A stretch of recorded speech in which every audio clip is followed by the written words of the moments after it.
యెహోషువ గ్రంథము 7వ అధ్యాయము, యెహోషువ గ్రంథము 7వ అధ్యాయము 8వ వచనాన్ని చదువుకుందాం.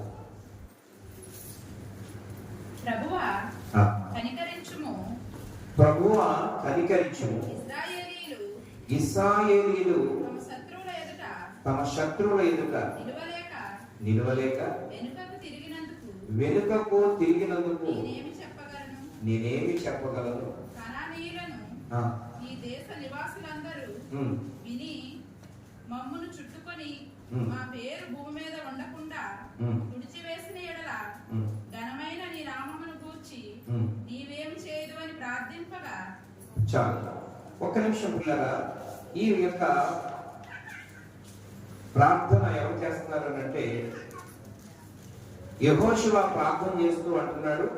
ఈ వచ్చిన భాగంలో 8వ వచనంలో, ప్రభువా కనికరించుము, ఇశ్రాయేలులు తమ శత్రువుల ఎదుట నిలవలేక వెనుకకు తిరిగినందుకు నేనేమి చెప్పగలను? ప్రియమైనటువంటి దేవుని బిడ్డలారా, ఈరోజు మనందరికీ ఒక విషయం తెలుసు. ఐగుప్తు దేశం నుండి కానాను దేశానికి ప్రయాణం చేస్తూ ఉన్నప్పుడు వారి ప్రయాణంలో దేవుడు యెహోషువను కాలేబును ఏర్పాటు చేసి వారిని యోర్దాను దాటించి ఆ యొక్క పాలుతేళ్లు ప్రవహించే దేశానికి వారు తీసుకొచ్చిన తర్వాత అక్కడ ఆ కింద రాయబడింది, కానానీయులు అనేటువంటి వారు ఇశ్రాయేలీయులైనటువంటి దేవుని ప్రజల మీద యుద్ధం చేసి కానానీయులు గెలిచారంట, ఇశ్రాయేలీయులు ఓడిపోయారు. కానానీయులు గెలిచారు, ఇశ్రాయేలీయులు ఓడిపోయారు. ప్రియమైనటువంటి దేవుని బిడ్డలారా, ఈ కారణం చేత యెహోషువ ప్రార్థన చేస్తూ అంటున్నాడు, ప్రభువా మేము ఆ కానానీయుల ఎదుట ఏం చేయలేకపోయాం? నిలవలేకపోయాం. ఇప్పుడు మేము ఈ ముఖం ఎలా పెట్టుకోవాలి, ఏం చేయాలనేటువంటిది మాకేం అర్థం కావట్లేదు ప్రభువా అని అక్కడ యెహోషువ అంటున్నాడు. ఈ వాక్యంలో నుండి మనం నేర్చుకోవాల్సిన విషయం ఏంటంటే, అక్కడ యెహోషువ ఏ విషయంలో బాధపడుతున్నాడంటే, అయ్యో ప్రభువా మేము ఓడిపోయామని బాధపడుతున్నాడు. మేము ఈ విషయంలో ఏమయ్యాం? ఓడిపోయాం. ఈ సందర్భంగా మనం తెలుసుకోవాల్సిన విషయం ఏంటంటే, జీవితంలో ఓటమి అనేటువంటి దాన్ని అలవాటు చేసుకున్నవాడు ఎప్పటికీ గెలవలేడు. అంటే ఓడిపోయినా ఓటమిలో కొంతమంది బాధపడరు, లేదా కొందరు ఫెయిల్ అయిపోవడంలో బాధపడరు. ఓడిపోవడాన్ని అలవాటు చేసుకున్నవాడు ఎప్పటికీ ఏం చేయలేడు? గెలవలేడు. కానీ మరి ఏం చేయాలని అడిగితే, ఓటమిలో నుండి కొన్ని పాఠాలు నేర్చుకోవాలి. ఎందులో నుంచి? ఓటమిలో నుండి. నేను ఎందుకు ఓడిపోయాను?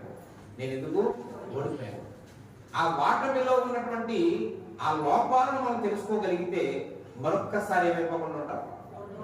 ఓడిపోకుండా ఉంటాం. దేవునికి స్తోత్రం. ఒక నష్టం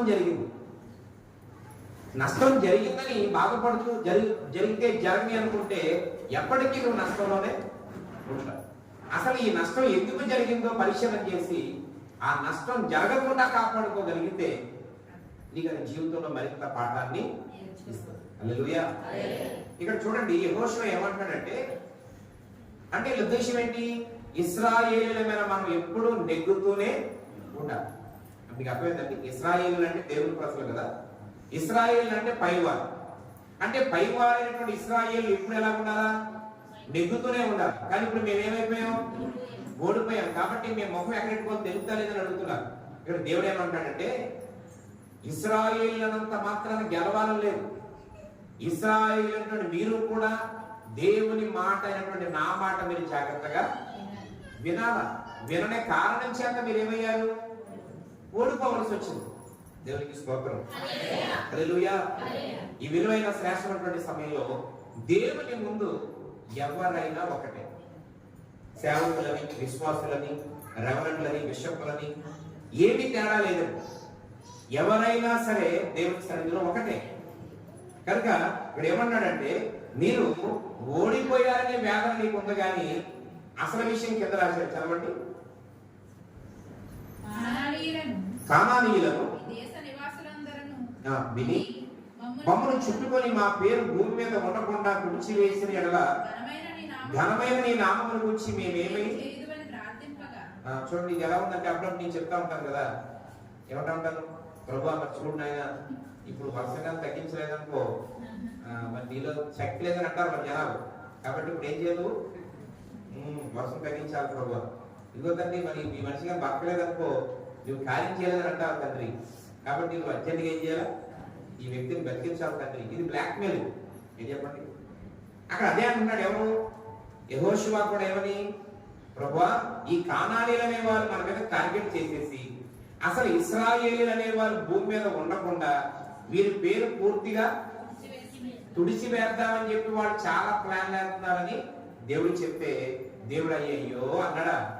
చూద్దాం ఏమన్నాడు చూద్దాం. యెహోవా యెహోషువతో ఇట్లనెను, లెమ్ము నీవెలా ఇక్కడ ముఖము నేర మోపుకుందువు. సిగ్గుపడాల్సింది నీకెందుకయ్యా సిగ్గు, దేవుని స్తోత్రం చెప్పండి. ఎవరంటున్నారు, దేవుడు అంటున్నాడు. అది సిగ్గుపడే విషయం ఏమి కాదు. కానానీయులకు ఓడిపోయినంత మాత్రాన ముఖం నేలకేసుకొని పెట్టేసుకోవాల్సిన అవసరత లేదు. నీ ముఖం పైకెత్తు అని చెప్పి విషయం చెప్తున్నాడు. ఇశ్రాయేలీయులు అది ఎందుకు వాళ్ళు అప్పగించబడ్డారు కానానీ చేతికి? ఇశ్రాయేలు ఏం చేశారు? పాపం చేశారు. ఇశ్రాయేలు ఏంటా పాపం అంటే దేవుడు ఆజ్ఞాపించిన ఆజ్ఞలను మీరారంట, అతిక్రమించారంట. బైబిల్ ఏం రాయబడిందంటే ఆజ్ఞ అతిక్రమమే పాపానికి ప్రాయశ్చిత్తం మరణం అని రాయబడ్డారు. కాబట్టి వారు ఆ విధంగా ఆ కానానీయుల చేతికి అప్పగించబడ్డారు. వారందరూ శపించబడ్డారు, వారందరూ చచ్చిపోతున్నారంటే కారణం ఏంటి? వారు ఆజ్ఞ అతిక్రమించారు. అంటే పాపానికి శిక్ష ఏంటి? మరణం. అదే జరిగింది అక్కడ. నేను ఏమైతే విధించానో అదే జరిగింది తప్ప కానానీయులు వచ్చి మాత్రం ఏమీ ఎక్స్ట్రా చేయలేదు. ఎందుకంటే మనందరికీ తెలుసు, యోబుని సాతాను శోధించాలనుకున్నప్పుడు యోబు యొక్క ఇష్టానుసారంగా శోధించాడా, దేవుని పర్మిషన్ తో శోధించాడా? మీరందరూ యోగుకి చాలా శోభలు వచ్చినాయి. సాతానికి దేవుడికి మధ్య చిన్న వాగ్వాదం జరిగింది. ఆ పందెంలో దేవుడు ఏమన్నాడు, నువ్వు ఎంత బాధ పెట్టినా యోబు అనేటువంటి నా కుమారుడు నా నుంచి దూరం అవ్వనే అవ్వడు. అతను చాలా న్యాయవంతుడు, యథార్థవంతుడు, భూమి మీద అటువంటి భక్తి పనులు మరొకడు లేడు అని చెప్పాడు. సాతాను అన్నాడు, ఏం కాదు, నువ్వు అతని చుట్టూ కంచి వేశావు కాబట్టి అతను అంత భక్తిగా ఉన్నాడు, కంచి తీసే చూడు, నేను దూషిస్తాడు అతను అన్నాడు. అదే అలాంటిది ఏం లేదు అన్నాడు.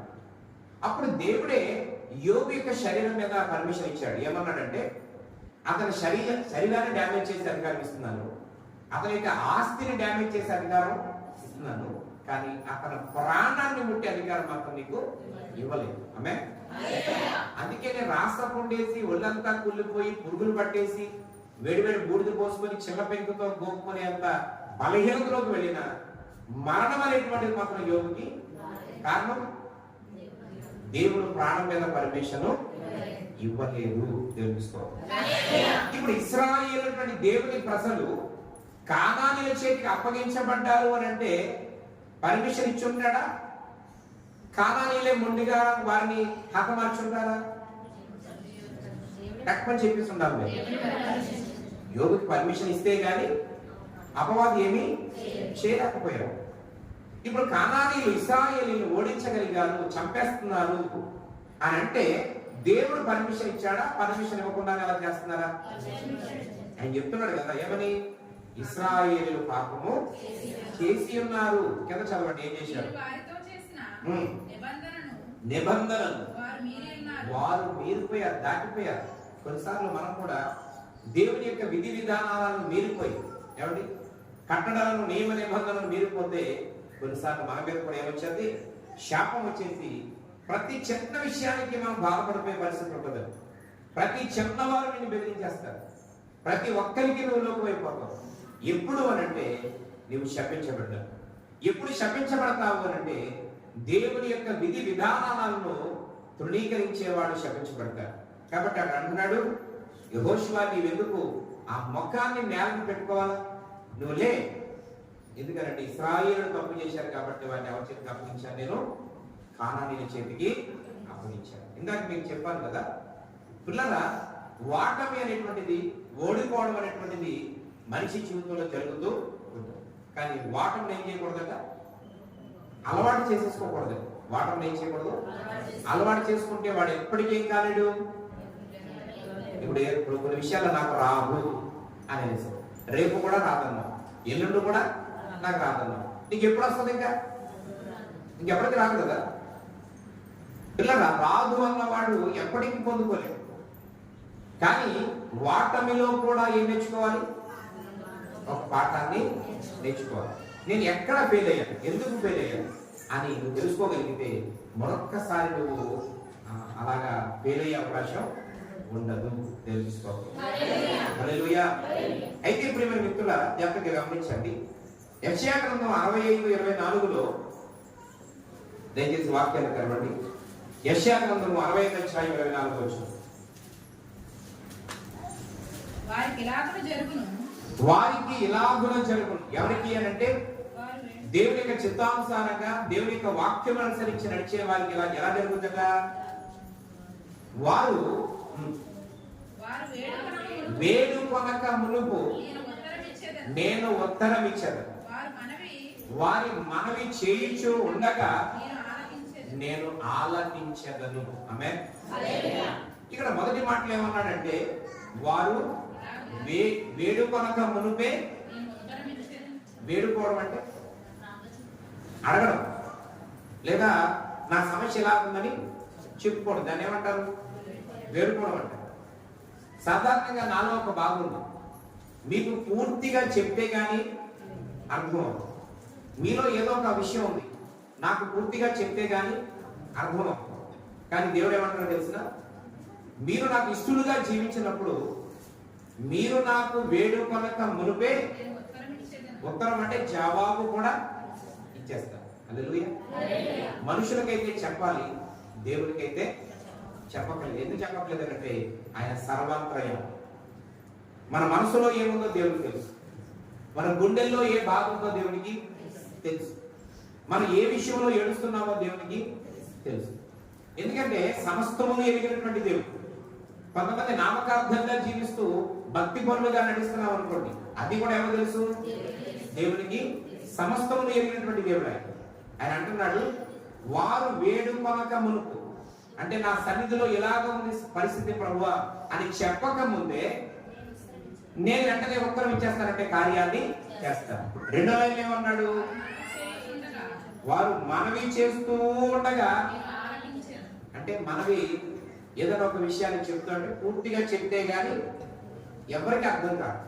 కానీ దేవుని కంటే ఏం చేయగలదు, పూర్తిగా చెప్పగలేదు. నీవు మనవి చేద్దామని ఇలా మొదలెట్టేటప్పటికి ఆయన దాన్ని పూర్తిగా అర్థం చేస్తాడు. దేవునికి స్తోత్రం. దానికి తగినటువంటి సమాధానాన్ని దేవుడు ఇచ్చేస్తాడు. రెండు చేతులపై తీసుకోవడం చేస్తాడు. అంటే నిన్ను ఏర్పరిచి పిలిచిన దేవుడు, ఒక మాటలో చెప్పాలంటే బాధ్యత కలిగిన దేవుడు. కాబట్టి కుటుంబంలో యజమాని బాధ్యతగా ఉంటాడు, యజమానురాలు బాధ్యతగా ఉంటాడు. ఆ ఇంట్లో ఏదైనా అయిపోయేసరికి వాళ్ళకి చెప్పకుండానే తీసుకొచ్చేటువంటి బాధ్యత ఎవరికి, యజమానికి ఉండదు. అయితే పిల్లరా, ఇక్కడ దేవాది దేవుడు ఏనాడైతే నిన్ను ఎన్నుకున్నాడో, ఏనాడైతే నేను ఏర్పాటు చేసుకున్నాడో, ఆ రోజు నుంచి ఈ రోజు వరకు నీ పట్ల, నా పట్ల, మనందరి పట్ల ఆయన బాధ్యత కలిగిన దేవుడు. దేవునికి స్తోత్రం. కాబట్టి నీవు దేవునికి విషయాన్ని చెప్పక ముందే, దేవా నా పరిస్థితి ఎలాగుందని అడగక ముందే ఆయన అంటున్నాడు, నీ సమస్తాన్ని ఎరిగినటువంటి వాడనైన నేను మీకు తగిన సమయంలో గొప్ప కార్యాన్ని చేస్తాను. ఆమేన్. ఇంకా కొంచెం ముందుకు వెళితే యెషయా గ్రంథము 54:10 చూడండి. యెషయా గ్రంథము 54:10. పర్వతాలు తొలగిపోయినా, మెట్టలు తత్తరిల్లిపోయినా నా కృప నిన్ను విడిచిపో. ఇటు వినండి, పర్వతములు తొలగిపోయినా, ప్రియమిత్రులారా, పర్వతాలు తొలగిపోతే మనకి ఏంటి నష్టం? పర్వతాలు తొలగకపోతే మనకి ఏంటి లాభం? ఇప్పుడు ఈ చుట్టూ ఉన్న కొండలు పడిపోతే మనకు నష్టం ఏంటి? పడిపోకుండా ఉంటే లాభం ఏంటి? ఎలా అంటే కొంచెం ఆలోచిస్తే, జనరల్గా ఆలోచన చేస్తే, నీ దానివల్ల నీకు లాభం లేదు, నష్టం లేదు. కానీ ఇక్కడ మాట్లాడింది ఆ పర్వతాల కోసం కాదు. ఆ పర్వతాల కోసం కాదు పిల్లరా. ఈరోజు పర్వతము లాంటి మనుషులు, పర్వతము లాంటి మనుషులు అంటే కొన్నిసార్లు మనకు కొంతమంది అన్నదండలు ఉంటాయి. నాకు ఏది వచ్చినా మా అమ్మ దగ్గరికి వెళ్ళిపోతే అన్ని రకాలుగా మా అమ్మ చూసుకుంటుందని చెప్పే పిల్లలు ఉంటారు. మా నాన్న నాకు ఏదైనా వస్తే అస్సలు తట్టుకోలేడు. ఎంత విలువలాడిపోతాడో మా నాన్న. మా నాన్న దగ్గరికి వెళ్ళిపోతే డబ్బులు ఇస్తాడు, వస్తువులు ఇస్తాడు, అన్ని రకాలుగా నన్ను చూసుకుంటాడు. ఇదేంటి అని అంటే పర్వతాల లాంటి మనుషులు, దన్ను ఆధారం. నాకు బాగా మా మేనత్త చూసుకుంటాడు, నాకు బాగా మా అన్నయ్య చూసుకుంటాడు, నాకు బాగా మా అక్క చూసుకుంటాడు. నేను కొంచెం బాధపడినా వాళ్ళు తట్టుకోలేరు. నా కోసం వాళ్ళు ఏదైనా చేస్తారు, ఎంతైనా చేస్తారు. ఇవన్నీ ఏంటంటే పర్వతాలు. దేవుడు అంటున్నాడు అలాంటి పర్వతాల లాంటి మనుషులు ఒకవేళ తొలగిపోయినా, దేవుడికి స్తోత్రం. దేవుడి పర్వతాల లాంటి మనుషులు తొలగిపోయినా అన్ని విధాలుగా దేవుడు నిన్ను నన్ను ఆదరిస్తాడు. హల్లెలూయా. దేవుడు బిడ్డలారా, చూడండి, కొంతమంది నా కూతురు దగ్గరికి వెళ్ళిపోతే నన్ను బాగా చూసుకుంటారు, నా కొడుకు నన్ను ఎంత బాగా చూసుకుంటాడు. వీళ్ళందరూ ఎవరు? పర్వతాలు. ఎందుకు ఎవరండి? పర్వతాలు. అంటే మనకు ఎవరైతే ధన్ను అనుకున్నామో అదో పర్వతం, ఒక శావకారి ధన్ను అనుకోండి అదో పర్వతం. మీకు అర్థమైందండి? కొంతమంది అంటూ ఉంటారు, నేను అర్ధరాత్రి వెళ్ళి అడిగినా సరే ఏం చేస్తాడు ఆయన? కనీసం ఏంటి అడగకుండా ఏం చేస్తాడు. ఇవన్నీ ఎవరట? పర్వతాలు. కానీ అలాంటి పర్వతాలు దద్దరిల్లిపోయినా, పర్వతాలు తొలగిపోయిన, మెట్టలు దద్దరిల్లిపోయిన దేవుడు అంటున్నాడు నా కృప అయితే మిమ్మల్ని ఏం చేయదు. హల్లెలూయా. అంటే దీని అర్థం ఈ పర్వతాల లాంటి మనుషులు కూడా ఏమైపోతారు? దూరం అయిపోతారు. నీకు ఇప్పటికే చాలా మంది మనకి ఏమైపోతున్నారు? దూరం అయిపోతున్నారు. నానుకున్న వాళ్ళందరూ దూరం అయిపోతారని ఎవరు చెప్పారు? దేవుడే చెప్పాడండి, నేను కాదు, మనుషులు కాదు. ఎవరైతే నువ్వు నా అనుకుంటారో వాళ్ళు ఎవరైనా ఏమైపోతారంటే నీకు దూరం అయిపోతారు. ఎందుకు అంటే వాళ్ళు మానవ మాతృలు కనుక. అందుకే 140వ కీర్తన ప్రకారంగా రాజులను నమ్ముకోవద్దు, మనుషులను నమ్ముకోవద్దు, అధికారులను నమ్ముకోవద్దు. వారందరూ కూడా నాడే నశిస్తారు, వారి యొక్క జీవితాలు కూడా మంటిపాలు అవుతాయి. కానీ ఎవరికి యాకోబు దేవుడు సహాయంగా ఉంటాడో వాడే బాగుపడతాడు. దేవునికి స్తోత్రం. ఇప్పుడు మనందరికీ ఎవరు దేవుడుగా ఉండాలా? యాకోబు దేవుడే మన దేవుడై ఉండాలి. ఎందుకంటే యాకోబు నిస్సహాయ స్థితిలో అందరూ యాకోబు ఎప్పుడు అనుకోలేదట. ఎందుకంటే గారంగా పెరిగిన వాడు, ఎంత డబ్బున్నవాడో తన తండ్రి కుటుంబం. ఏ రోజు కూడా బయట అంత వయసు వచ్చిందట కానీ అసలు బయట ప్రపంచం ఏంటేంటో తెలియదు. ఎవరైనా ఏడుస్తుంటాను, ఎందుకు ఏడుస్తాను? ఏడుపు అంటే ఏంటి? చచ్చిపోయారు, అది చచ్చిపోవడం అంటే ఏంటి? బలహీనత అంటే ఏంటి అని అడిగేవాడు. అంత అలాగ పెరిగినటువంటి వ్యక్తి ఒకేసారి ఏం చెప్పాడు? ఒంటరి వాడు. కానీ ఆ టైంలో నిజంగా యాకోబుకి దేవుడు ధైర్యంగా లేకపోతే ఆ రాత్రి ఆ చీకటికి ఆ గోడకి అడుగు తెచ్చుకోండి. ఎవరు? యాకోబు. దేవుడున్నారా, దేవుడు యాకోబుని నిలబెట్టాడు, యాకోబుని ప్రాణంతో కాపాడాడు. అందుకని ఎవరికి యాకోబు దేవుడు సహాయుడగును, ఎవడు తన దేవుడైన యెహోవా మీద ఆశ పెట్టుకును వాడు ఏమవుతాడు? ధన్యుడు అని రాయబడింది వాక్యంలో. కాబట్టి ఈరోజు నేను మనుషుల మీద ఆధారపడిన వాడు ఎవరు ధన్యుడు కాదు. ఖచ్చితంగా దుఃఖం, వేదన, ఒంటరితనం అనేటువంటిది ఎదుర్కోవాల్సిన తప్పదు. కేవలం దేవుని పైన ఆనుకున్న వాడే యాకోబుకి మార్గాలు తెలిసినట్లు దేవుడు మనకు కూడా ఏం తెలుస్తాడు? మార్గాలు తెలిసి అద్భుతమైనటువంటి స్థిరమైన కార్యాన్ని చేసి ఎప్పటికీ కూడా నువ్వు ఎవరి దగ్గరికి వెళ్ళి చెయ్యి చాచకుండా నీవే అనేక మందికి సహాయం చేసే స్థితిలో దేవుడు నిన్ను ఉంచుతాడు. హల్లెలూయా. కాబట్టి ఈ లోకంలో జీవించుచున్న కాలంలో పర్వతాల లాంటి మనుషులు తొలగిపోయినా దేవుడు బిడ్డలారా, దేవుని యొక్క ఏర్పాటులో మనం ఉన్నప్పుడు చెప్పండి, అవేమి మనం ఏమీ చేయలేదు. దేవునికి స్తోత్రం. హల్లెలూయా. 34వ కీర్తన 19వ వచనం కూడా చూడండి. 34వ కీర్తన 19వ వచనం. నీతిమంతునికి కలుగు ఆపదలు నీతిమంతునికి కలిగే ఆపదలు అనేకములు అనేకమైనవి. వాటన్నిటిలో అయినను వాటన్నిటి నుంచి యెహోవా మనలను విడిపించు. దేవునికి స్తోత్రం. హల్లెలూయా. ఎవరైతే జాగ్రత్తగా దేవుళ్ళు సాగుదాం అనుకుంటామో, దేవుడి కొరకు ఏదో ఒకటి చేయాలనుకుంటామో, పాటలు పాడాలి, వాక్యం చదవాలి, ప్రార్థన చేయాలి, దేవుని సన్నిధిలో సాక్షిగా నిలబడాలి, దేవుని కొరకు ఏదో ఒక మంచి స్థితిలో ఉండాలని ఎవరైతే అనుకుని అడుగులు ముందుకు వేస్తారో వారికి ఏమొస్తాయంట? ఆపదలు వస్తాయి. శ్రమలు, ఆపదలు, శోధనలు. అవి బాబాయ్ మరి యథార్థంగా ఉంటే ఏమొచ్చేస్తున్నాయి? అమ్మ మీరు అట్లా ఎక్కడే ఉంటారు. యథార్థంగా ఉంటే ఏమవుతుంది? ఇప్పుడు శ్రమలు రాకుండా ఉండాలంటే ఏం చేయాలన్నమాట? యథార్థం తప్పాలన్నమాట. మరి అలా చేద్దామా? అలా చేద్దామా? ప్రియమైన దేవుని బిడ్డలారా,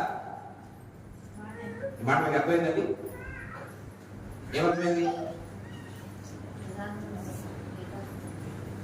నీతిని అనుసరించి నడిస్తే ఏమొస్తాయట? ఆపదలు వస్తాయి. మరి ఆపదలు రాకుండా ఉండాలంటే నీతి మార్గాలు వదిలేయాలా? దేవుడారా, నీతి మార్గంలో నడిచే వాడికి శోధన వచ్చేది నాశనం చేయడానికి మాత్రం కానే. మరొక మెట్టు, మరొక అడుగు నిన్ను పరిస్థితిలోకి తీసుకువెళ్ళడానికి వచ్చే శోధన తప్ప నిన్ను నాశనం చేయడానికో ఒక కింద స్థాయిలోకి పెట్టడానికో వచ్చిన శోధన అది. అంటే ఒక మాటలో చెప్పాలంటే శ్రమలు నీ క్షేమం కోరి, నీ మేలు కోరి వచ్చేవే తప్ప నీ నాశనం కోరి వచ్చేవి మాత్రం. హల్లెలూయా. ప్రతి ఒక్కరికి శత్రువు ఉండాలంట. ప్రతి ఒక్కరికి ఏముండాలి? అదేంటండి శత్రువు లేకుండా చూసుకోవాలి, కానీ శత్రువు ఉండాలని చెప్తున్నారు ఏంటంటే మీరు అని అంటే ఒక మాట చెప్పరా? ఖచ్చితంగా ఊరంతా మిత్రులైనా ఒక్కడైనా శత్రువు ఉండాలంట. ఊరంతా మనకి స్నేహితులైనా ఒక్కడైనా శత్రువు ఉండాలంట. ఇది నవ్వించడానికి ఒక కమ్మించని చెప్పే మాట కాదు, వాస్తవం. ఏంటి అని అంటే శత్రువు ఎప్పుడు కూడా మనలో ఉన్న లోపాలన్నీ ఏం చేయాలనుకుంటాడట? బయట పెట్టి ఎత్తి చూపించాలనుకుంటాడు. మనలో ఉన్న లోపాలను ఎత్తి చూపించేవాడు కనీసం ఒక్కడు కూడా లేడనుకోండి. మీకు అర్థమైందా? మనం ఎప్పటికీ ఏ లోపాల్లో ఉండిపోతాం? మనం ప్రశ్నించేవాడు లేడు, తప్పుపట్టేవాడు లేనప్పుడు ఇంకా అదే కంటిన్యూ చేసేస్తాం, ఎందుకంటే మనకు తీరలేదు కాబట్టి. కానీ శత్రువైన వాడు ఉన్నప్పుడే మనం కొన్ని విషయాల్లో బ్రేక్ వేసినట్లుగా కొంచెం ఆచితూచి అడుగులు వేసే అవకాశం ఉంటుంది. మీకు అర్థమైందండి నా మాట? దేవునికి స్తోత్రం. కొంతమందికి అర్థమైంది, కొంతమందికి అర్థమైంది. మనం చెప్తున్నాను పిల్లరా, శత్రువు ఉంటేనే మనం జాగ్రత్తగా ఉండడానికి అవకాశం ఉంటుంది. ఎప్పుడు కూడా శత్రువు ఏం చేయడు? మనల్ని ఎంకరేజ్ చేయడు. ప్రతి విషయంలో అడ్డు తగులుతాడు. ప్రతి విషయంలో మన యొక్క లోపాలను అర్థంలో పెట్టి చూపిస్తాడు. అప్పుడు మనం ఏం చేద్దాం? ఓహో, నేను ఈ లోపంలో ఉన్నానా అని అది ముదిరిపోకుండా ఏం చేసుకోవడానికి అవకాశం ఉంటుంది? చూసారా, సరి చేసుకోవడానికి. ఇప్పుడు చెప్పండి, శత్రువు అవసరమా అనవసరం? చెప్పండి, మనకు సాతానుడు అవసరం అనవసరం? ఖచ్చితంగా అవసరం. ఎందుకంటే మనకు పుల్ల లాంటి వాడు, మోడు లాంటి వాడు ఒకడు ఉంటేనే మనం ఎప్పుడు సరైన దానిలో నడుస్తాం. దేవునికి స్తోత్రం. ఇప్పుడు కింద ఒక ముళ్ళు గుచ్చుకుంటే కదా నువ్వు నేల చూసేది. అదే గుచ్చుకోవట్లేదు అనుకోండి, చీకట్లో లైట్ కూడా వేసుకోకుండా ఈ రోజు నడిచి దారే నాకు అసలు లైట్ అవసరం లేదు చెప్పుకోవాలి. అదే బలమైన గుచ్చుకోవాలనుకో 2 అంగుళాలు, ఆ తర్వాత నుంచి నువ్వు చాలా జాగ్రత్తగా. అంటే జాగ్రత్త ఏ నేర్పించింది నీకు? ముందు నేర్పించింది. ఆమె నీకు అర్థమైందండి? జాగ్రత్త మాస్టర్ చెప్పలేకపోయాడు, ఏమంటే జాగ్రత్త గురువు గారు చెప్పలేకపోయారు, జాగ్రత్త పోలీసు వారు చెప్పలేకపోయారు, జాగ్రత్త అధికారులు చెప్పలేకపోయారు. ఆపుకుని పోయిన పడితే కాలిపోయే ముళ్ళు నీకేం చెప్పింది? ముందు చెప్పింది. అంటే శ్రమలు నాశనానికి కాదు, కానీ శ్రమలు నిన్ను సరైన దారిలో నడిపించడానికి వస్తాయి. ఇక రెండవది, శ్రమలు మనల్ని దేవునికి దగ్గరగా చేస్తాయి. శ్రమలు ఏం చేస్తాయండి? దేవునికి దగ్గరగా చేస్తాయి. చూడండి, ఆపదలో ఉన్నవాడు ఏం చేస్తాడు? ఇప్పుడు హాస్పిటల్లో డాక్టర్ గారు లాగలేదు అన్నారు. ఇప్పుడు మోకలేయడానికి దుప్పడు కానీ సాపకట్ట ఎక్కడ చూసుకుంటుందా? వెనకాల కూడా తీసుకెళ్తారు కదా, డాక్టర్ గారు లోపల తీసుకెళ్ళి టెస్ట్ చూసి అన్నాడు అంటే దాని అర్థం ఏంటి? పెద్ద విషయం అంటే అర్థం ఏంటి? ఇంక చెప్పలేము ఎంతగా అర్థమైనా అర్థం. అప్పుడు వెంటనే బయటకు వచ్చి అందరూ ఒకరొకరు పట్టుకుని గోల్మని ఏడ్చి ఇప్పుడు ప్రార్థన ఎక్కడ చేస్తారు? ఆడ అప్పుడే చాలా పురోడా పాస్ చేసి పెట్టాడా, ఏమిటి మా పెట్టారా లేదా చూస్తారా? ఆ టైల్స్ గట్ట నీట్గా ఉన్నాయా లేదా, నేను బాత్రూమ్ దగ్గర దొరుకుతున్నానా, ఇక్కడ ఏమన్నా అంటే రెండు హాస్పిటల్లో ఒక చోట మనం దిగేసిన చోట పక్కన బాత్రూమ్ ఉంటుంది. ఆ బాత్రూమ్ నీళ్ళు ఇచ్చినప్పుడు వచ్చిన తొక్కుకుండా పోకుండా వాళ్ళంతా తడి ఉంటుంది. అక్కడ దాన్ని పడిపోతున్నామా, ఎక్కడ దిగుతున్నామో అవునా కదా? అంటే శ్రమలు మనల్ని ఏం చేస్తాయన్నమాట? దేవునికి దగ్గరగా చేస్తాయి. బాధలు ఎక్కువయ్యేపోతే మనం ఎక్కువగా ప్రార్థనలో ఉండాలి కూడా. కాబట్టి శ్రమలు నాశనములకు వచ్చినవి కావు, కానీ శ్రమలు నిన్ను దేవునికి దగ్గరగా చేస్తాయి. దానికంటే ముందు ఏం విన్నామంటే శ్రమలు నిన్ను సరైన దారిలో నడిపిస్తాయి. హల్లెలూయా. అందుకనే 115 కీర్తనలు అనుకుంటా, మాకు శత్రువు కాదు మాట ఎక్కడ ఉండదు. దేవుని స్తోత్రం. హల్లెలూయా. నువ్వు మాకేం కాదు శత్రువు అంటే నువ్వు మాకు కాదు ఏదో మాకు కాదు మాట్లాడుతున్నది. అది కాకుండా మరొక చోట నిజంగా నీకు శత్రువే కాదని అంటాడు. కాబట్టి శత్రువు నీకు శత్రువు కాదు. శత్రువు నిన్ను ఎవరు అంటే మంచి దారిలో నడిపించే స్నేహితుడు. గట్టిగా స్తోత్రం చెప్పండి. చూడండి, ప్రతి పార్టీకి ఆపోజిషన్ ఉండదు, అంటే ప్రతిపక్షం ఉంటుంది. ప్రతిపక్షం ఉంటేనే వాళ్ళు చేసే కొన్ని కార్యక్రమాలు ఏం చేస్తారు, ఎప్పటికప్పుడు అడ్డంతా ఉంటారు. అదే ప్రతిపక్షం లేదనుకోండి, ఇంకా అందరూ మిత్రపక్షమే అనుకోండి, ఇంకా ఏమనుకుంటే అది చేసేయచ్చు. గట్టిగా స్తోత్రం చెప్పండి. హల్లెలూయా. ఇప్పుడు చూడండి, మీరు ఒక మాట విన్నారో లేదో, మొన్నప్పుడే వేరే ప్రచారంలో నరేంద్ర మోడీ అన్న మాట ఏంటంటే, మహారాష్ట్రలో ఎక్కడ అనుకుంటా, నాకు ఐడియా లేదు ఊరి పేరు, జార్ఖండ్ ఏరియాలో ప్రచారం చేస్తున్న మాట ఏంటంటే, మనం ప్రభుత్వంలో మళ్ళీ అధికారంలోకి వచ్చేస్తే ఆదివారం సెలవులేదు. మీకు అర్థమైందండి? ఆదివారం సెలవు అనేటువంటిది బ్రిటిష్ వారు పెట్టారు. ఆదివారం సెలవు కేవలం క్రైస్తవులకే ఉపయోగపడుతుంది, హిందువులకి ఎవరికి ఉపయోగపడలేదు. కాబట్టి మరలా నేను అధికారంలోకి వచ్చేస్తే ఆదివారం వర్కింగ్ డే పెట్టి శుక్రవారం సెలవిస్తానన్నాడు. ఎప్పుడు? మీకు అర్థమైందండి? శుక్రవారం ఏం చేస్తాను? సెలవిస్తాను. అప్పుడే నిజమైన క్రైస్తవుడు ఎవడో కూడా తేల్తాడు. భయపడక్కర్లేదు కూడా మనం. దేవునికి స్తోత్రం. నిజమైన క్రైస్తవుడు ఆదివారం సెలవు పెట్టుకొని ఏం చేస్తాడు? నిజంగా ఆదివారం డ్యూటీ అనుకోండి, ఆదివారం ఏం చేయాలి? ఖచ్చితంగా 106 600 సెలవు పెట్టుకొని, ఖచ్చితంగా వారానికి ఒకసారి సెలవు పెట్టుకొని, పర్మిషన్ పెట్టుకొని గుడికి వచ్చేవాడే నిజమైన. అంతే, కొన్నిసార్లు కఠినమైన రూల్స్ వచ్చినప్పుడే అందులో నిలబడ్డవాడే నిజమైనటువంటి. అంతే కదా మరి క్రైస్తవుడు అవుతాడు కదా. గట్టిగా స్తోత్రం చెప్పండి. హల్లెలూయా. ఈ విలువైన శ్రేష్టమైనటువంటి సమయంలో దేవుని మాట్లాడుతున్న ప్రియమైన మిత్రులారా, దయచేసి గమనించాలని ప్రభు గారికి తెలియజేస్తూ, ఇప్పుడు ఆ వ్యక్తి అలాగన్నాడు, కానీ దేనికి భయపడాల్సిన అవసరత లేదు. ఎందుకు లేదు అని అంటే వారు కనీసం కొన్ని సీట్లు తెచ్చుకున్నా, కనీసం దాంట్లో కొన్ని సీట్లు కాంగ్రెస్కి వచ్చినా ఇదేమవుతుంది? ప్రతిపక్షం. వాళ్ళు తీసుకున్న నిర్ణయాల్ని ప్రతిపక్షంలో ఏం చేయరు? ఒప్పుకోరు కదా. మీకు అర్థమైందండి? ఇప్పుడు వేరే పార్టీ నెగ్గేసి ప్రధాని అయిపోనక్కర్లేదు, కనీసం ప్రతిపక్షంలో రావాల్సిన సీట్లు అయినా వచ్చినాయి అనుకోండి, ఖచ్చితంగా ప్రశ్నించేవాడు ఉంటాడు. ప్రశ్నించేవాడు ఉన్నప్పుడు, ఇప్పుడు మనక్కడ తెలంగాణలో ఇప్పుడు దాకా ఉండేటువంటి ఆ ముద్రలో ఏమండి, హైదరాబాద్లో ఉండేటువంటి చార్మినార్ ఇలాంటి కొన్ని బొమ్మలు ఉన్నాయి. దాన్ని ఇప్పుడు కేసీఆర్ గారు ఏం చేద్దాం అనుకున్నాడు? తీసేసి ఎవరెవరో ఫోటోలు పెడదాం అనుకున్నాడు. వెంటనే వేరే వాళ్ళు అందరూ ఏం చేశారంటే చార్మినార్ దగ్గరికి వెళ్ళి, హైదరాబాద్లో చార్మినార్ లేదా, ఆ కాకతీయ రాజ్యం లేదా, ఆ రెండు తీసేయడం పెట్టి, చార్మినారే హైదరాబాద్కి ప్రధానమైందని మీరు నమ్మితే ఇది తీసేయడం చార్మినార్ని, తెలంగాణ ప్రభుత్వాన్ని అవమానపరచడం కాదా? కాబట్టి ఇదే కానీ కొనసాగితే నిరాహార దీక్ష చేస్తామని చెప్పినప్పటికీ వెంటనే ప్రభుత్వం ఏముందనంటే ప్రస్తుతానికి ఆ ఆలోచన విరమించేసుకున్నాం, ఇప్పుడు ఆ ఆలోచన అయితే లేదు.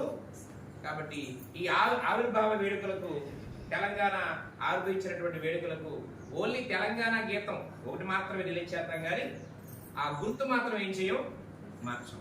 ఏముండబట్టి? ప్రశ్నించేవాడు ఉండబట్టి. దేవునికి స్తోత్రం. అలాగే రేపొద్దున్న ఏమండి ఆ తాతయ్య ఎన్నన్నా, తాతగారు ఎన్నన్నా ప్రశ్నించేవారు ఆ ఉన్నప్పుడు దేవుని స్తోత్రం చెప్పండి. హల్లెలూయా. కాబట్టి ఇప్పుడు ముందుగా పిలుచుకోవచ్చు, తప్పలేదు. ఏమండి మనం ఇంకెంతసేపు అల్లా ఆ రేంజ్ లో చూసామనుకోండి, ఇంకెప్పటికీ అలాగే ఉంటాడు. తాతగారు రేంజ్ లో తీసుకెళ్ళామనుకోండి, తాతగారు ఏం చేస్తారు? హలో, తాతగారు ఏమవుతారు? అవుతారు.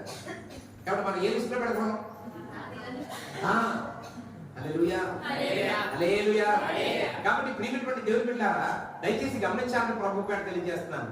అలాగే శోధనలు, శ్రమలు, అపవాది కూడా క్రైస్తవ జనాంగమైనటువంటి నీకు, మనకు ప్రశ్నించేటువంటి ప్రతిపక్షం అనుకోవాలి. దేవునికి స్తోత్రం. అంటే నేను ప్రశ్నించేవారు ఉంటేనే చెప్పండి నువ్వు నడిచే మార్గం సరిగా నడుస్తావు, మంచి దారిలో నడుస్తావు. కాబట్టి శోధనలు ఇప్పుడు చెప్పండి నాశనానికి వస్తాయా, నీ మేలుకు వస్తున్నాయా? నీ మేలు కొరకు, నా మేలు కొరకు. ఇప్పుడు శ్రమలను మనం స్వాగతించాలా, రిజెక్ట్ చేయాలా? అంటే తృణీకరించాలా, వెల్కమ్ పలకాలా? ఓయ్ బాబోయ్, వెల్కమ్ పలకడమే అండి. ఇప్పుడు వచ్చినట్టు తట్టుకుంటే చాలా అయ్యారు. ఇప్పుడు వచ్చిన బాధల్ని తట్టుకుంటే సరిపోద్ది, ఇంకా వెల్కమ్ చెప్పమంటారేంటి మీరు? లేదు. యోగు శ్రమలను స్వాగతించాడు కానీ వద్దన్నాడా? బాబు ప్రభువా ఇంకా తట్టుకోలేనన్నాడా? ఇప్పుడు బిడ్డలు చచ్చిపోయాడు, ఒక పక్కనేమో గొర్రెలు చచ్చిపోయాడు, వార్త వచ్చింది. ఈ పక్క నుంచి మళ్ళీ గాడిదలు మోకరించి ప్రభువా ఇంక నేను వేరే వార్త ఏం రాకపోతున్నాయి, నేను భరించలేనన్నాడా? అసలు మాట్లాడలేదు. చివరికి ఆటకం వచ్చిందంటే, యోగు నీ ఇష్టపడి కనుక్కొని పెంచుకున్నటువంటి నీ 10 మంది పిల్లలు, నీ 7 కొడుకులు, 3 కూతురు కూడా ఏమైపోయారు? అప్పుడేమన్నాడు? ఎందుకు వచ్చిన బతికింది ఇంకా అని చెప్పి అన్ని ఉరేసేసుకున్నాడా? మందులో బందీ చేసుకున్నాడా? లేదా అన్ని ఏటి పారిపోయాడా?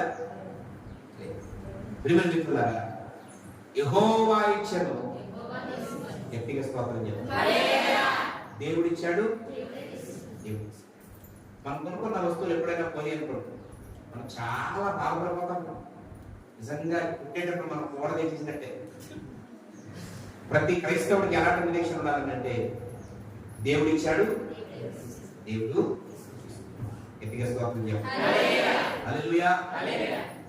2007లో మీ అందరికీ తెలుసు, డివేవరం నిర్మల్ కుమార్ బండి యాక్సిడెంట్ చేసినప్పుడు బండి పోయింది.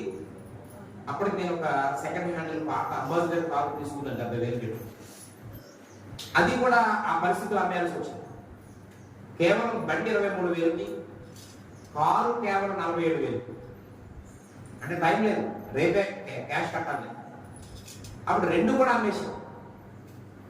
దేవుళ్ళారా, ఆ బండి, ఆ స్ప్లెండర్ ప్లస్ బండి కొత్త బండి అండి. అప్పుడు రేటే 29,000 ఉండేది, దాన్ని అమ్మేస్తే తర్వాత 23,000 వచ్చింది.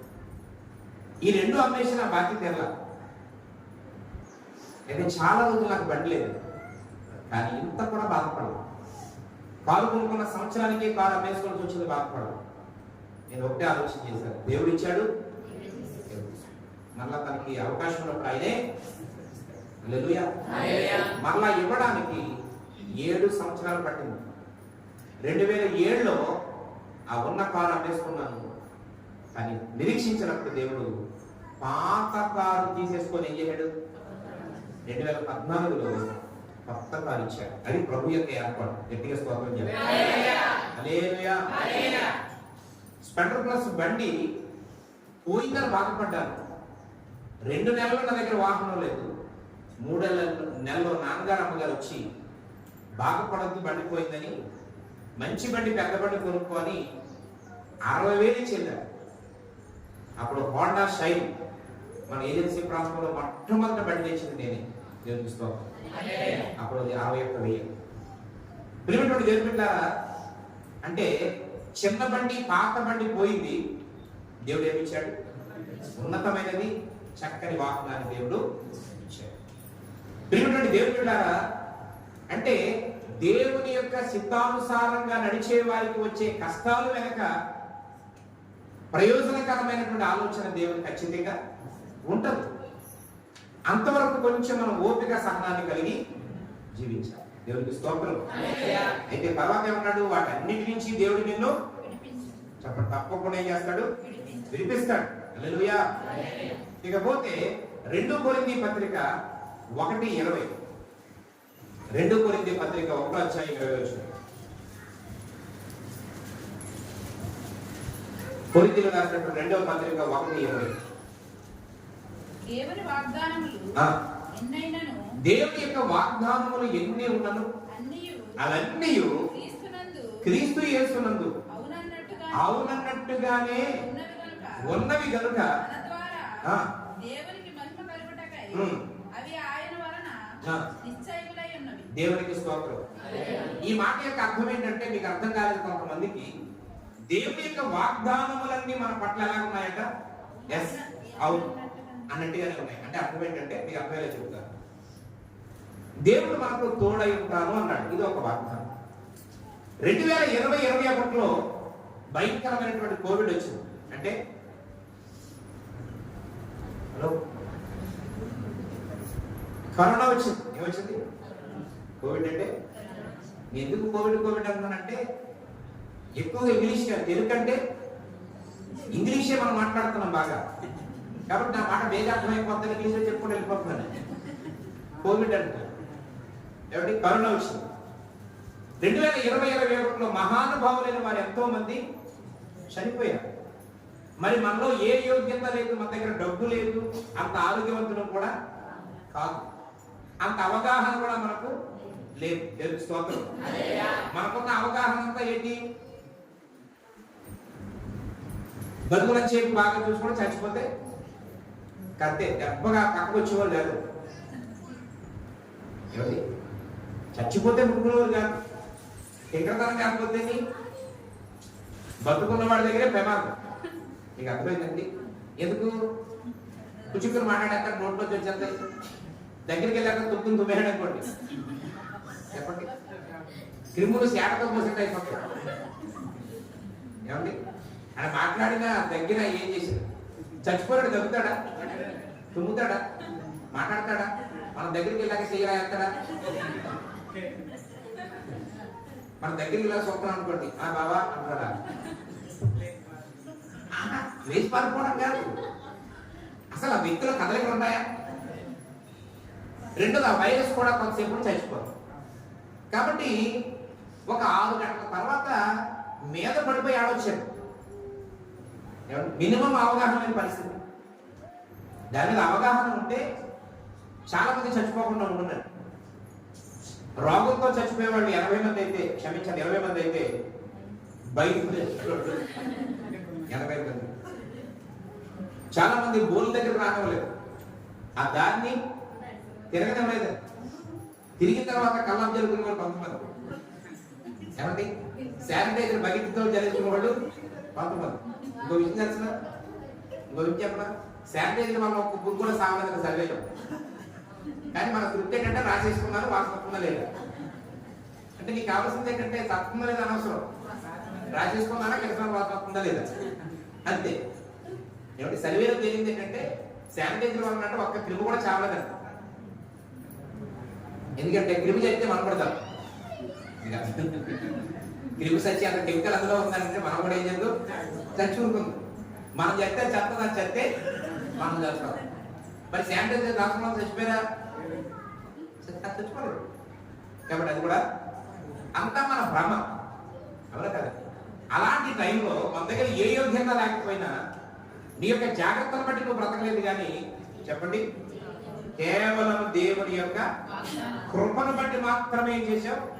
బ్రతికావు. హల్లెలూయా. అంటే దీని అర్థం ఏంటి?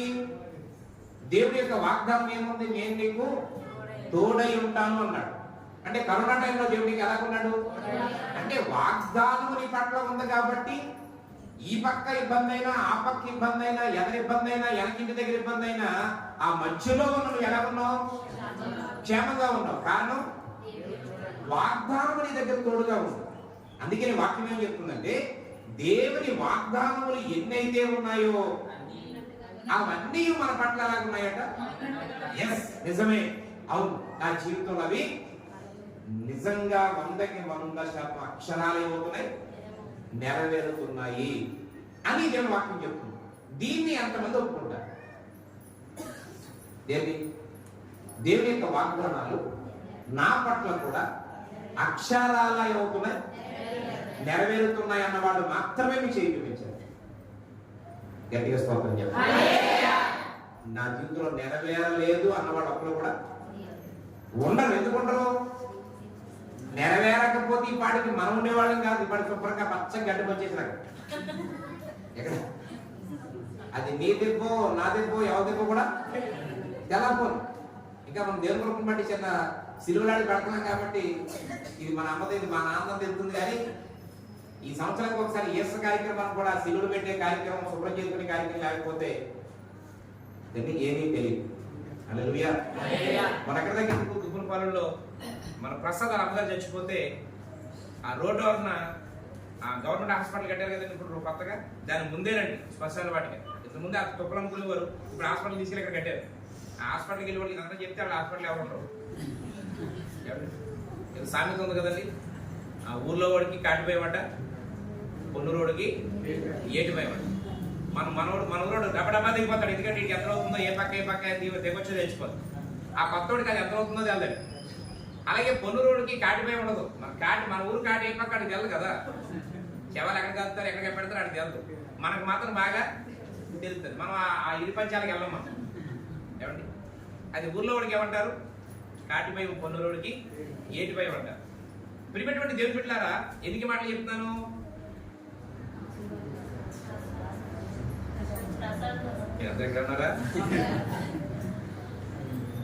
అయితే ఎవరో వచ్చి ఇక్కడ తీసానన్నారట.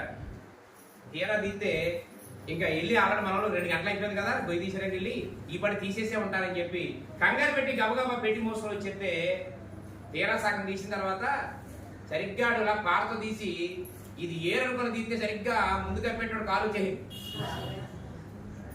ముందుగా పెట్టిన ఎవరితో శవం సరిగ్గా తొడదకెత్తి కాలు వచ్చేసిందట చేతి. ఇంకా అంతే కాలు అక్కడ పరిచేసి వేరం పైకి వచ్చేసి ఇక మళ్ళీ తవర గోతులు దిగనట్టు ఒట్టు మళ్ళీ వెంటనే కాళ్ళకు జాయిగా తోసేసి కాలుతోటి మళ్ళీ గొయ్యి అంతా కప్పెడేసి మళ్ళీ కొత్తగా గొయ్యి తీశారండి. అప్పుడు సమాధి పెట్టి అక్కడ దగ్గరేటప్పుడు తీశారండి గొయ్యి.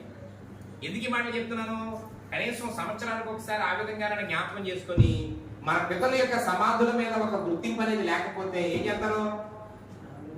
మరొక సమాధి తీసుకొచ్చి అక్కడే అప్పుడు కింద ఉన్నటువంటి శవం గల మన కుటుంబ సభ్యులకి ఎంత బాధ.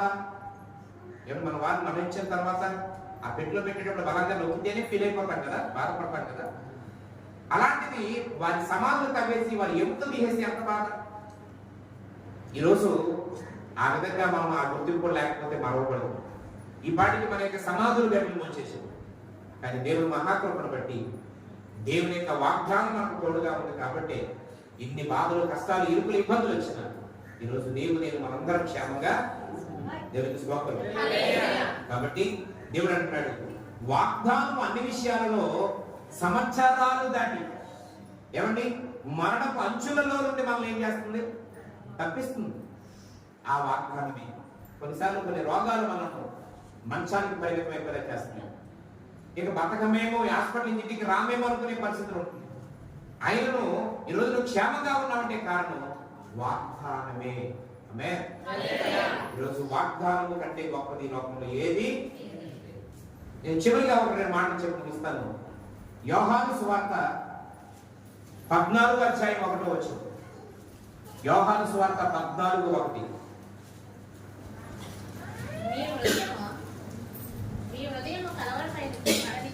మీ హృదయములు కలవరపడనీయకుడి, దేవుని యందు విశ్వాసం ఉంచుచున్నారు, నా యందును విశ్వాసం ఉంచుడి. చాలండి. ఈ మాట స్వయంగా యేసు ప్రభు అంటున్నారు. ఏమన్నారంటే మీ హృదయములను ఏం చేయవద్దు అంటే దీని అర్థం ఈరోజు మనకు జీవితంలో జరిగే అనేకమైన అనర్థాలకు కారణం దేవుడిలారా ఆందోళన. ఆందోళన చెందితే చాలా నష్టాలు జరుగుతాయి. చూడండి, ఆందోళనతో బండి డ్రైవ్ చేయండి, యాక్సిడెంట్లు అయిపోతాయి. అండ్ ఆందోళనతో బండి డ్రైవ్ చేస్తే ఏమవుతుంది? కొంతమంది భార్యలు, కొంతమంది కుటుంబ సభ్యులు ఎలా ఉంటారంటే నువ్వు బండి వెళ్ళినా సరే నాకు ఫోన్ మాట్లాడతారు. ఇది ఆ బాధ పడలేక ఈ బాధ పడలేక టెన్షన్ ఫోన్ మాట్లాడుతుంది. దడ్డేలు గుద్దేస్తాడు దేన్నో, ఏ డివైడర్ దేన్నో. ప్రియమైన మిత్రులారా, ఆందోళన అనేటువంటిది మనిషి చేసే పని చేయకుండా చేస్తుంది. అందుకని ఆడవాళ్ళలో కూడా ఒక అనుభవం ఉంటుంది. జాగ్రత్తగా వినండి ఈ మాట. లోపల చాలా ఆందోళన ఉందనుకోండి, అనుకుంటారు కొంతమంది మొగోళ్ళు, ఈ ఆడవాళ్ళకి ఏం పని ఉంది, ఇంటి దగ్గర కూర్చొని తెచ్చిపండి అన్ని వండుకోవడమే కదా అని అనుకుంటాం. అంత తేలికేమది కాదు. చూడండి, ఒక్కోసారి ఆ ఆడవాళ్ళు వంట చేసుకుంటూ వారి మనసుల్లో ఏదో ఒక బాధ ఎక్కువైపోయినప్పుడు ఒక్కరే మాట్లాడుకుంటూ ఉంటారు. ఒక్కోసారి మీకు అర్థమైందండి, బాగలేదు ఏదో అలా ఇలా ఇది ఒకటి. రెండు, పిల్లల ఆందోళనలో ఉన్నప్పుడు ఇక మతి చెవిలిపోయి ఉప్పేయపోయి పంచదార వేసేవాడు ఉంటారు. పంచదార బదులు ఉప్పేసేస్తా ఉంటారు. టీ పొడిలో టీలో టీ పొడి అయిపోయి కారం వేసేసేవాళ్ళు ఉంటారు. ఆల్రెడీ ఉప్పేసి వాళ్ళు ఏదని చెప్పి రెండోసారి వేసేసేవాళ్ళు ఉంటారు. కొంతమంది అన్ని వేసేసి పొయ్యి పెట్టేసి స్టవ్ ఫుల్గా పెట్టేసి వీళ్ళు ఇలా ఆలోచించుకుంటూ ఉంటారు. అది మాడిపోయినా వాసన వచ్చినా కాదు, దడేలు పేలేకే అప్పుడు పేలింది అన్నట్టు. కారణం ఏంటంటే ఆందోళన పాపం వాళ్ళని ఎక్కడున్నారో కూడా తెలియకుండా చేస్తారు. కొంతమంది అలా కూర్చొని ఏమంటే అలా ఉండిపోతారు. ఆ పొయ్యి మీద ఆయిల్ వేసేది కొంచెం వెచ్చగిన తర్వాత ఈ ఉల్లిపాయలు పచ్చిమిరపకాయలు వేద్దామని ఎదురెట్టుకుంటారు. ఇలా అలాగే సన్న అయిపోయినప్పుడు కోడి వచ్చి అన్ని తినేద్దాయి. అవన్నీ తినేసినా అది మూతి కూడా అక్కడ దొరుకుంటాం. అయినా ఏం పట్టించుకోలేదు, ఇది వెళ్ళిపోయి పూర్తిగా వెళ్ళిపోతుంది. ఆ తర్వాత కొద్దిసేపటికి చూసుకుంటే అక్కడ అంటే అంత అయిపోతారు కొంతమంది. దీనికి కారణం ఏంటంటే ఆందోళన. ఏం చెప్పండి? అందుకే దేవుడు ఏమంటాడంటే మీరు ఆందోళన చెందకండి. మీరు ఆందోళన చెందడం వలన మీకు చాలా నష్టాలు జరుగుతాయి, చాలా ప్రమాదాలు జరుగుతాయి, చాలా యాక్సిడెంట్లు జరుగుతాయి. కాబట్టి మీ హృదయంలో ఏం చేయనివ్వద్దు, కలవరపడనివ్వద్దు. దేవునికి స్తోత్రం. ఎందుకు కలవరపడవద్దు అన్నాడు? మీరు నా తండ్రి అయిన దేవుని యందు నమ్మకం ఉంచారు కదా, ప్రభు అయినటువంటి యేసుక్రీస్తునైన నా మీద కూడా ఏముంచండి, నమ్మకం ఉంచితే మీ కలవరాన్ని నేను తీసేస్తాను. గట్టిగా స్తోత్రం చెప్పండి. మీ కలవరాన్ని ఏం చేస్తాను? నేను తీసేస్తాను. ఇప్పుడు ఫర్ ఎగ్జాంపుల్ నేనే కార్ డ్రైవ్ చేసుకుంటున్నాను, నేనే ఫోన్ ఆపరేట్ చేస్తున్నాను, నేనే వేరే విషయాలు ఆలోచిస్తున్నాను, నేనే అక్కడ ఏదో పని చేస్తున్నాను. ఇవన్నీ ఒక వ్యక్తి చేయగలరా? కానీ ఒక వ్యక్తి డ్రైవింగ్ ప్రత్యేకంగా చేస్తా ఉంటే పక్కన కూర్చొని మనం ఏం చేయొచ్చు? ఎన్ని పనులైనా ఫోన్ ద్వారా చెక్ పెట్టచ్చు, అక్కడ తినేది ఉంటే తినొచ్చు, పక్క వారితో మాట్లాడచ్చు, ఏదైనా వస్తువు ఇవ్వడం చేయడం, ఏదైనా రైడ్ కూడా చేయొచ్చు. అంటే దేవుడు ఏమంటాడంటే మీరు ఇంతవరకు కలవరపాటుతో మీరు నలిగిపోయారు, మీకోసం ఆలోచించే వారు ఎవరు భూమి మీద లేరు, కానీ మీ యొక్క కలవరాన్ని నా మీద వేసుకుంటున్నాను కనుక మీరే మీద వేయపడద్దు. కలవరపడకుండా ఆ భారాన్ని నా మీద వేసే. దేవుడికి స్తోత్రం. ఎందుకు కలవరపడద్దు అన్నాడు అంటే భౌతికంగా జరిగేవి చాలా నష్టాలు దేని వలన?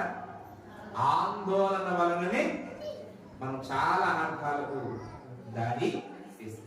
దేవుడికి స్తోత్రం. చూడండి, ఆందోళన ఊపిరి కంగారు పోయి ఆ భార్య పట్టణ ఊపిరి ఆ చేయకుండా తిప్పాడు, పొరుక్కులు ఇరిగిపోతాడు. ఇరిగిపోయినట్లే ఇరిగిపోయింది. అది అలా ఉన్నక్కడ ఈసారి ఇందాక దాకా తిట్టినోడు కొట్టినోడు ఇప్పుడు నా అమ్మగాదే నా అమ్మగాదే చెప్పి ఏం చేయాలి? గబ బస్సు మీద వేసుకొని మోసుకొని వెళ్ళి ఈసారి మామూలు సేవ కాదండి, ఎప్పుడు కూడా కాళ్ళు పిసి కూడా ఎవరికి ఈసారి కాళ్ళు పిసి చేతుల్లో ఒక ఎక్కడికి తడిపడ్డ చోట వెంటనే భుజం వేసుకొని మోసి హాస్పిటల్కి తీసుకెళ్ళి ఇన్ని పనులు చేసి అటు నుంచి కట్టేసి వచ్చిన తర్వాత ఈసారి గిన్నెలు ఏదో లేకుంటాడు, ఏమంటే వంట చేస్తుంటాడు. అంటే ఇంకో రకంగా లేదు, వస్తావు కదా. కానీ కంగారు పాటు తొందరపాటు ఏం చేసింది అనమాట, అంత నష్టానికి దారి తీసింది. ఎప్పుడు కూడా అందుకే దేవుడు ఏమంటాడంటే ప్రతిదానికి కొంచెం నెమలిచ్చారంట. ఆందోళన చెందొద్దన్నాడు. దేవుడికి స్తోత్రం. ఆందోళన అనేకమైన అనర్థాలకు ఏం చేయాలి, దారి తీస్తుంది. గట్టిగా స్తోత్రం చెప్పండి. ఒకసారి మన సంఘంలో ఒక వ్యక్తి అతను ఎక్కడి నుంచో కష్టపడి వచ్చాడండి. వెళ్ళి ఆ పాత్రలన్నీ చూసుకున్నాడు. అతను రాడేమనుకుని ఆవిడ వంట చేసుకోలేదు. సాధారణంగా ఆడలు భర్త లేకపోతే పెద్ద ఏం తినలేదు. మంచి దగ్గర కొనుక్కోతారు, మధ్య దగ్గర కొనుక్కోతారు, మధ్యాహ్నం రూపాయలు టీలు అనుకుంటారు కదా, దాన్ని శుభ్రంగా ఎక్కడిపోయి తాగేసి పడుతుంది. చాలా సింపుల్గా ఇచ్చేసి అయిపోతారండి ఆడలు. అలాగే పాపం ఆవిడ ఏ రోజుతో తాగేసి పడుకుందంటాడు శుభ్రంతో. ఈడేమో చాలా ఆకలి వచ్చాడు పాపం. తీరా చూస్తే దాకంలో గిన్నెలో ఏమి లేదు. పాపానికి ఏం చేయండి తెలుసా, ఆ దాకలన్నీ పెపాలన్నీ కంచాలన్నీ బయటకు వచ్చి సరికాల రాయితో గొడ్డ కదా గొడ్డ కొద్దతో శుభ్రంగా మొత్తం కొట్టేసాడు. అన్ని కూర ప్లేట్లు, అన్నం కంచాలు, కూర గరిటెలు, అన్నం అనుకునే పాత్ర, పనలు లాంటివి, దాకలు లాంటివి అన్ని చెదకొట్టేసి ఆ ఆవిడ కూడా ఒక దెబ్బ కొట్టేసి కొడుకుపోయాడు. కోపం తగ్గిపోయింది. మీకు అర్థమైందా? కోపం తగ్గిపోయింది. మామూలు కొడుకుపోయాడు. పొద్దున్న లేచాక మళ్ళీ అలా ఆవిడ హాయ్ అంటే హాయ్, గుడ్ మార్నింగ్ బాగుంటే గుడ్ మార్నింగ్ అని మాట్లాడుకున్నారు. అయిపోయింది. ఇప్పుడు మళ్ళీ వంట చేసుకోవాలని రెడీ అయ్యారు. ఏం లేదు, గిన్నెలు టీ పెట్టే అన్నాడు. గుండిగేది వేగి అన్నం ఎత్తే మీరు పనులు పోతారు. గుండికి లేయి. ఇప్పుడు ఎప్పుడు అవుతుంది వంట? అట దగ్గర వెళ్ళాలి, షాపింగ్ మళ్ళీ ఇంకొక 800-900 పెట్టుకుని గుండిలన్నీ కొనుక్కొని తెచ్చుకుంటే ఇప్పుడు మళ్ళీ ఇంతకీ ఇప్పుడు ఎన్ని చెదగొడితే ఎంత ఆకలి దిగింది? లైన్గా శనికాల పత్రం తీసుకొని చితక శుభ్రంగా తుప్పెడితే ఏం ఆకలి దిగింది నీకు అంటే ఆందోళన ఏం చేసింది, అంత పని. ఇప్పుడు మళ్ళీ ఈ సామాన్లు ఎవరు కొనుక్కోవాలా? వాళ్ళు నువ్వే కొనుక్కోవాలి కదా. కొట్టుకుని ఎవరు చెప్పాడు, కొనుక్కోమని ఎవరు చెప్పాడు? ఇప్పుడు కొట్టుకున్నాయని ఎందుకు పని చేస్తాయి? కాబట్టి దేవుడు కూడా అంటున్నాడు, మీరేం చెందకండి, ఆందోళన వలన చాలా నష్టాలు, చాలా అనర్థాలు. దేవునికి స్తోత్రం. విలువైన శ్రేష్టమైనటువంటి సమయంలో దేవుని మాట్లాడుతున్న ప్రియ మిత్రులారా, మీ హృదయములను ఏం చేయవద్దు, కలవర పడనివ్వద్దు, ఆందోళన చెందొద్దు. సమస్త భారాన్ని దేవుని మీద పెట్టి మీరు ధైర్యంగా నిలబడండి. మీ హృదయ భారాన్ని నేను మోస్తాను అంటున్నాడు. ఆమేన్. ఈ అద్భుతమైనటువంటి మాటలు హృదయాల్లో భద్రపరుచుకొని వాక్యానుసారంగా జీవిస్తూ వాక్యానికి న్యాయం చేస్తే దేవుడు మన జీవితంలో మనకు న్యాయం జరుగుతుంది. ఆమేన్. కనుక అటువంటి వాక్యానుసారమైనటువంటి లోబడే తత్వాన్ని కలిగి ఈ మాటలను మరొకసారి జ్ఞాపకం తెచ్చుకొని వాక్యానుసారంగా జీవిద్దాం.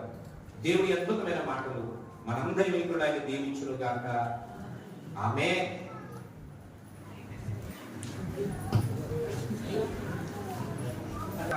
చాలా విషయాలు మీరు మాతో మాట్లాడారు. అవునైనా వేడుకొలత వరపే ఉత్తరం ఇస్తానని మనవి చేయించుండగా వారి ప్రార్థన ఆలకిస్తానని పర్వతాల లాంటి మనుషులు తొలగిపోయి నా కృప ఎప్పుడూ మీకు తోడుగా ఉంటుంది.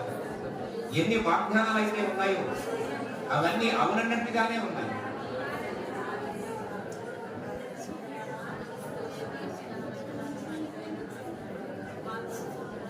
తండ్రి, నీతిమంతుడికి కనుక ఆపదలు అనేకమైనవి, ఆయన వాటన్నిటి నుంచి నేను తప్పిస్తామని సెలవించాను. ఈరోజు విన్న వాక్యాలు శ్రమలు నా నాశనానికి కాదని, శ్రమలు నీకు దగ్గరగా చేస్తాయని, శ్రమలు ప్రార్థనలో దగ్గరగా చేస్తాయని, శ్రమల వెనక ఉన్న ప్రణాళిక వెనక దాగి ఉందని సెలవిచ్చారు. అయితే నాయన, దీనిలా మేము ఎలాగున్నాం, ఆత్మీయ జీవితం ఎలాగుందో పరిశీలన చేసుకోవాల్సిన వాళ్ళనే ఉన్నాము. ఈ వాక్యం ద్వారా సెలవిచ్చారు. అయ్యా, వెతుబడిన ప్రతి మాట ఫలింప చేయండి, వాక్యానుసారంగా జీవించడానికి కృపదయ చేయండి. దేవానికి స్తోత్రాలు. విలువైన శ్రేష్టమైనటువంటి సమయంలో అయ్యా వీళ్ళందరి వరకు ప్రార్థన చేస్తున్నారు. ఈరోజు వెళ్ళిన మాట మరలా మరలా జ్ఞాపకం తెచ్చుకోండి. వాక్యానుసారంగా జీవించే వాక్యానుసారంగా నడిచే భాగ్యం దయచేయండి. ప్రార్థన చేస్తున్నాను. వచ్చిన వారందరినీ బట్టి శుద్ధులు చేస్తాను. ఈరోజు తప్పనిసరి పరిస్థితులు ఎవరైతే రాలేకపోయారో దైవం అందించారు. దేవానికి వందనాలు. చేరి వచ్చినటువంటి వీరందరిపై నీ ప్రత్యేకమైనటువంటి ప్రసన్నత, నీ సన్నిధి వచ్చమని ప్రార్థన చేస్తున్నాను. ఈ వారం నుంచి వచ్చే వారం దాకా మీరు నడిపించారు. దూరదేశంలో ఉన్న మా ఆత్మీయులను క్షేమంగా కాపాడు. మంచి ఆరోగ్యం దయచేయండి. నీ పాపులను భద్రపరచారు. దూర ప్రాంతాల్లో ఉన్నవారిని, అయా ఉద్యోగాలు చేసుకుంటున్న వారిని, చదువుకుంటున్న వారిని, వారు చేస్తున్న చేతి పనులలో జీవిత ఆధారమైన ప్రతి పనిని మీరు దీవించి దూరంతులుగా ఆశీర్వదించి మీ సన్నిధిని తోడుగా బలహీనకున్న వారి కొరకు ప్రార్థన చేస్తున్నాం. అయా తండ్రి నాయన మీకు వందనాలు. సహోదరి దయాన్ని జ్ఞాపకం చేస్తాం. సంపూర్ణ స్వస్థత దయచేయండి. సంపూర్ణ విడుదల దయచేయండి. యేసు నామములో స్వస్థత కలుగునుగా, యేసు నామములో విడుదల కలుగునుగా. ప్రియులు వెంకటరావు గారి జ్ఞాపకం చేస్తాం. వారికి కూడా సంపూర్ణ స్వస్థత, సంపూర్ణమైన ఆరోగ్యం దయచేయండి. ఆ గాయమంతా మారిపోవాలి. గొప్ప కార్యం చేయండి. ఇంకా సంఘంలో ఎవరైతే బలహీనంగా ఉన్నారో, వారి కుటుంబాలలో ఎవరైతే బలహీనంగా ఉన్నారో, అనారోగ్యాలతో ఇబ్బందులతో నలిగిపోతున్నారో, వారందరినీ కూడా విడిపించి కాపాడి ఈ సంరక్షణను నడిపించండి. క్షేమంగా కాపాడి భద్రపరచండి నాయన. మీకు వందనాలు. ఈ సహవాసాన్ని, సంఘాన్ని మీరు దీవించండి. ఈరోజు ఈ కార్యక్రమానికి దూర ప్రాంతం నుంచి కూడా కొంతమంది ఆత్మీయులు వచ్చారు. వారందరి యొక్క ప్రయాస, వారి యొక్క మొక్కుబడి, వారి తీర్మానాన్ని బట్టి మీరు ఎక్కువ మూలతులుగా దీవించి ఆశీర్వదించారు. మీకు ఆరాధనలో మీరు తోడుగా ఉన్నట్టు ఈ బిడ్డలను ఉన్నటువంటి వారందరినీ కూడా పేరు పేరు ఒక్కొక్కరిని బలపరిచి అన్ని విధాలుగా ఆదరించి నడిపించి సహాయం చేయమని దేవా మరొకసారి ఈ బిడ్డలందరినీ చేతులకు సమర్పించుకోండి. వారి కుటుంబాలను అవసరాలను తీర్చి మీరే పోషింపజేసి నడిపించారు. దేవానికి వందనాలు. ఈ దాసుని యొక్క వరకు ఇక నైనా వాడుతున్నారు. మిగతా స్థలాల్లో కూడా వాడుకుని కుటుంబాన్ని బాగుంచి ఈ వారి పరిచయంలో తోడుగా ఉంది. ఈ బిడ్డలైన వారు సాక్ష్యాలు చెప్పిన ప్రతి అవసరాలకు సమాధానము, ప్రతిఫలము, విడుదల, విమోచన ఆశీర్వాదకరంగా నడిపించమని కృతజ్ఞతగా అనిపించిన వాటన్నిటినీ అంగీకరించి ఆశీర్వాదాలతో, దీవెనలతో నింపి నడిపించారు. మరి పట్టుచున్న గృహాలలో తోడుగా ఉన్నట్టు, మరి ప్రయత్నాల్లో మీరు తోడుగా ఉన్నట్టు, ఆర్థిక సమస్య నుంచి విడిపించండి. అయా బిడ్డలు కుడిగా ఎడమగా కోరుకుంటున్నారు. మీ భద్రతలో నడిపించండి. ఇంకా ఎవరైతే రక్షణ పొందలేదో వారందరికీ కొన్ని గొప్ప బాధ్యత దయచేయండి. మహిమ, ఘనత, ప్రభావములు మీకే చెల్లిస్తూ యేసు నామములో ఈ ప్రార్థనని వేడుచున్నాను తండ్రి. యేసు రక్తమే చేయండి, ప్రవేశ రక్తమే చేయండి, ప్రవేశ నామాన్ని సంపూర్ణ విజయం అపవాదిక నాశనం కలుగునుగాక. తండ్రి యొక్క ప్రేమ, కుమారుని యొక్క కృప, పరిశుద్ధాత్మ యొక్క సన్నిధి సదాకాలము తోడుగా ఉండి నడిపించుడుగాక. ఆమేన్.